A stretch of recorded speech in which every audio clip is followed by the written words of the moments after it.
You've been watching a lot of the funny videos that I've been making, but now I'm going to be starting making content like this, making more videos. This is my very first one, so please like and subscribe for more.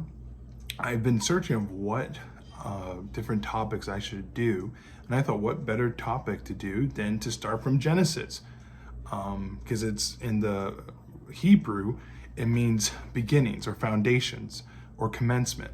And I thought what better way to start what I will be talking about throughout this whole chapter or journey. Why not do a foundation topic? I think as Christians, the world today, there's a lot of different pushes coming, encouraging people what to go towards, what to get into. And I think it's so important to have a foundation. A lot of people are not sure what to believe and that's why their foundation is not strong enough. That's why it's so easy to fall away. The Apostle Paul warned us that at times like these, people are going to have itching ears and they're going to move away from sound doctrine. So it's very vital as a believer to have sound doctrine. And one of the best ways to do it is obviously go to church, listen to your pastor, speak to other people, other Christians, other believers for encouragements.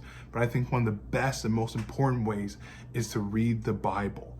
When Nicodemus was struggling with what Jesus was saying, he was like, don't you remember what you read? So I think the same way for us today, it's so important for us to read the scriptures and to have a foundation. A lot of people are shifting away from scriptures, or shifting away from having that foundation. And that's why I think there's so many reasons why people are falling away from the Bible and from sound doctrine. It's really concerning when I talk to people and they'll say, hey, well, did you see this video? Or, oh, read this, or did you hear from this person? And some of these people are great, but it's kind of discouraging that it's not rooted in scripture. It's not something found in the Bible, but it's something that they heard or watched, and it's not in scripture. So always go to the source, always go to the truth. And I think if Jesus constantly quoted scripture, Jesus constantly used the Bible, and it was good enough for him, it's good enough for us. And I think what better way to start is in Genesis. And a lot of Christians are struggling with if I believe the Bible, can I also believe in science? And Genesis 1 is such an important passage of scripture because it talks about a lot of things. And I think it's vital. I don't know if God, well, I do know God knew a time like this would happen and people would be falling away and people would be doubting what they believe. And it's interesting that Genesis 1 has a foundation for so many different things. It has a foundation for creation, has a foundation for God in itself, has a foundation for marriage, has a foundation for genders, it has a foundation for nature, for the institution of marriage.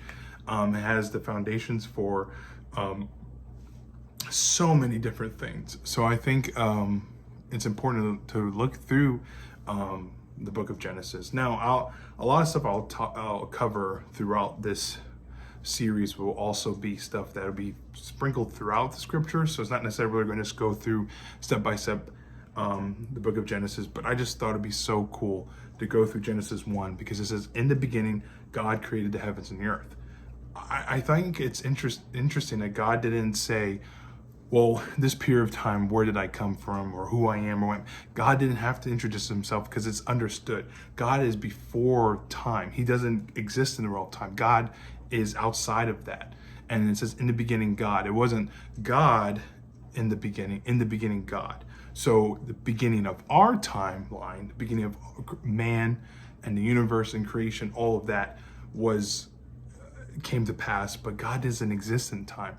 And a lot of evolutionists will say, well, who created God? And I think it's interesting. The very first book in the Bible answers that question, that God doesn't exist in time. God doesn't have something, he's not confound to our universe and our timeline and our rules and laws. God doesn't exist in them. He created the heavens and the earth. And I think it's very important because some people say, well, Christians that believe in evolution. I don't believe as a Christian I'm not saying it's a basis for salvation, but I don't believe you can believe in evolution because it contradicts Scripture. God didn't make the universe from an explosion. He made it out of nothing, and He did that. I don't see how this beautiful universe can be created out of nothing. And it took billions and billions of years that a big blue whale came from a weasel-like creature. That takes a lot of faith. And for people that want to believe that and have the faith to believe that, it is a theory.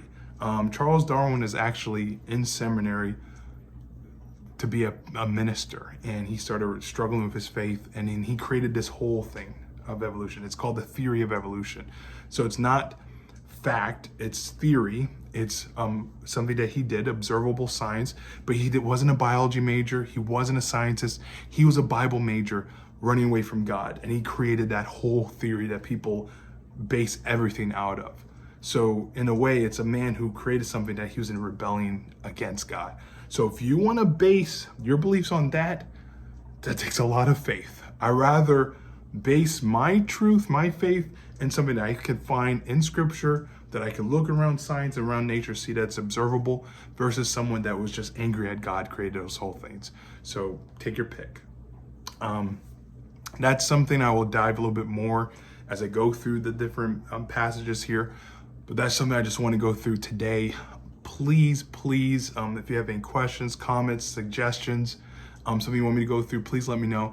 Again, please like and subscribe. Please, I want you to be a part of this. There's a lot more different things I'm going to do, and I want you to follow along. God bless you, and see you soon.